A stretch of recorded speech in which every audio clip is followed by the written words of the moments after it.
Yo, so girl here in the early morning light, sitting in front of those poppies, and after I've read this to you, I'm going to record them opening. It's a joy that I get every morning. So today is a wonderful lesson, and you can see there's kind of a golden hue, and that's what, I get used to this, bringing back memories that I've forgotten. If you hold no grievances, wow, imagine what else you could see through. So here we go, lesson 68. As the Holy Spirit gave it.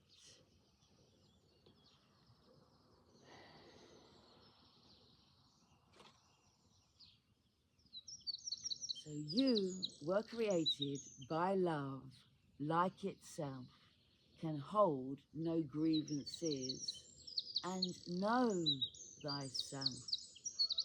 To hold a grievance is to forget who you are. To hold a grievance is to see yourself as a body. To hold a grievance is to let the ego rule your mind and to condemn the body to death. Perhaps you do not fully realize just what holding grievances does to your mind. It seems to split you off from your source and make you unlike him. And that's rather uncanny. Can you see how the light has lifted up? That's the morning hymn. Holding grievances makes you believe that he is like what you think you have become. For no one can conceive of his creator as unlike himself. Shut off from yourself, which remains aware of its likeness to its creator, yourself seems to sleep, while the part of your mind that weaves illusions is in its sleep appears to be awake.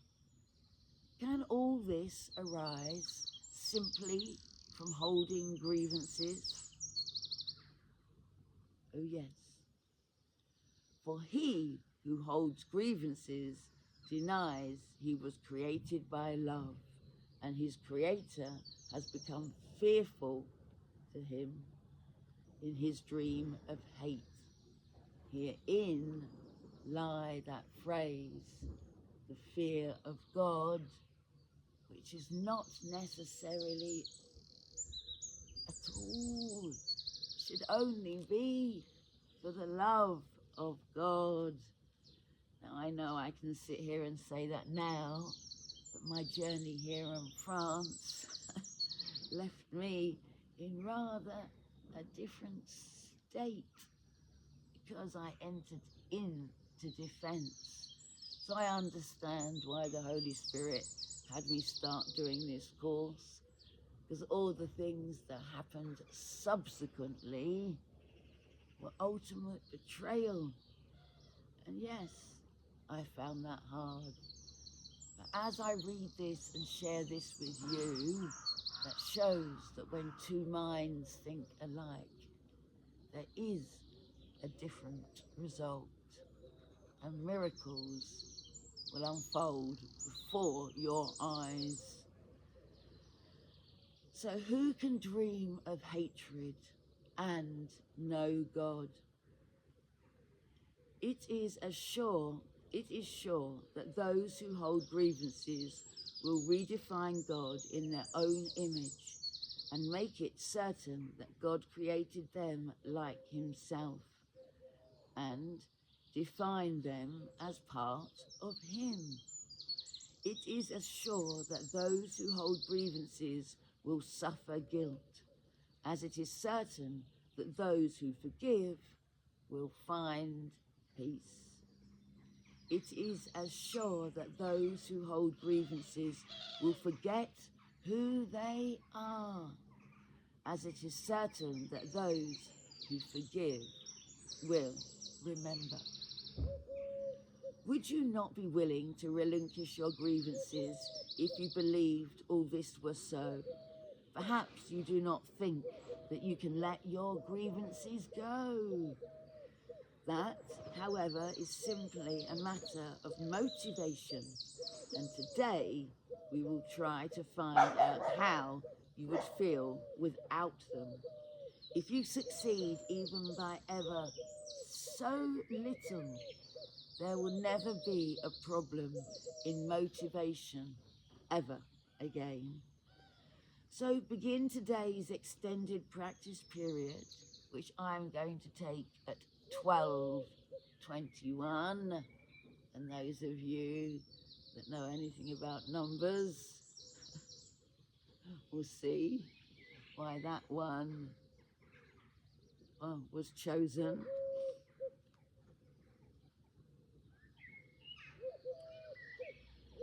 So begin today's extended practice period by searching your mind for those you hold what you regard as major grievances.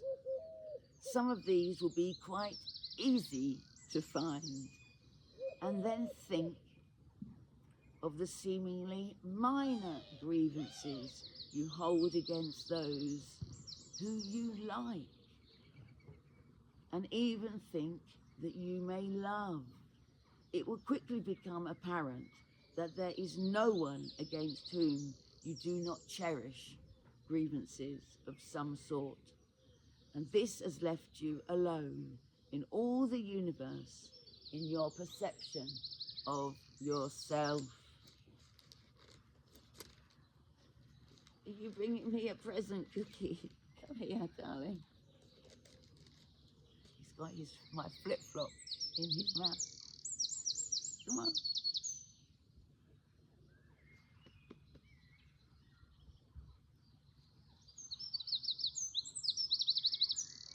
So there you go. No grievances. Come on, come on. Not even against your dog. It's quite... Yes, darling. Can I just finish this? Little jealous boy. Determined now to see all these people as friends. Say to them all, thinking of each one as you in turn as you do, I would see you as my friend, that I may remember you are part of me and come to know myself. Spend the remainder of the practice period trying to think of yourself as completely at peace with everyone and everything, safe in a world that protects you and loves you, and that you love in return. Try to feel safety surrounding you, hovering over you and holding you up.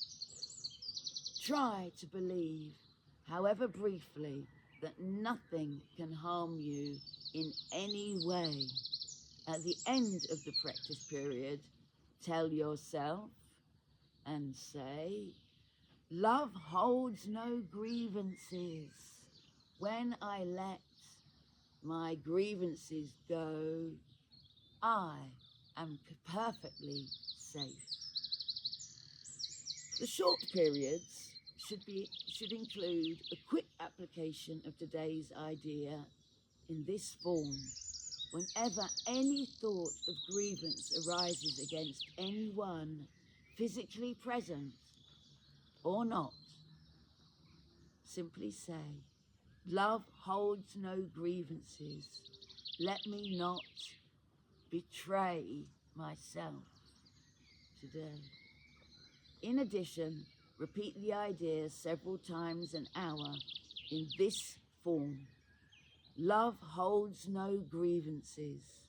I would wake to myself by laying all my grievances aside and awakening to him.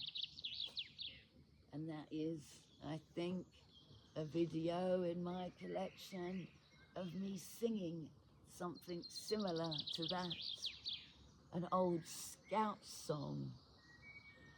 So I think today we might do another rendition of that, because had I not forgotten, and I was a little bit quicker, all that spell work and shenanigans that was sent my way, well, I wouldn't have been their victim. But then if I hadn't have been their victim and made that error there, I wouldn't be here sharing this with you on YouTube today and lifting us all higher. So I bow to you in reverence and remind you once again that love holds no grievances. And that's where our salvation lies, in the Holy Spirit's name.